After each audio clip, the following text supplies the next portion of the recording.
Աստված հավատարիմ է։ Դեյվիդ Վիլկերսոն, օր ապրիլի 7։ Միակ կերակուրը։ Ճշմարիտ է, որ մենք այն ենք, ինչ ուտում ենք։ Տեր Հիսուսն ասաց, որ իր մարմինը մեր միսն է, այսինքն կերակուրը։ Եթե մարդի որդու մարմինը չուտեք և նրա արյունը չխմեք, կյանք չունեք ձեր անձերումը։ Հովհաննես 6:53 խոսք։ Շատերը, որ լսեցին, ասեցին. խիստ է այս բանը, ով կարող է լսել դրան։ Խոսք 60-րդ։ Հրեաները չէին կարողանում հասկանալ նման միտքը, և նրա աշակերտներից շատերը ետ գնացին և այլևս ման չէին գալիս նրա հետ։ Խոսք 66-րդ։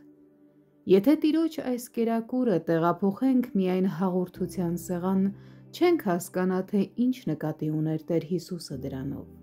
Տիրոջ ընթրիքը ոչ միայն խորհրդանշական է, այլ ավելի շուտ հիշեցնում է մեզ, որ մահվան միջոցով նա դարձավ մեր կյանքի աղբյուրը։ Մենք պետք է ամեն օր գանք նրա մոտ, նրանից ուտելու և խմելու։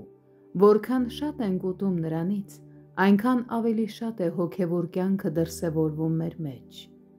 Մենք բաց հրավեր ունենք գալ նրա սեղան, ուտելու և զորանալու։ Քրիստոսի հաղորդությունը նշանակում է սնվել Աստծո խոսքից և հաղորդակցվել նրա հետ հավատքի աղոթքով։ Եթե ոչխարները չեն կերակրվում,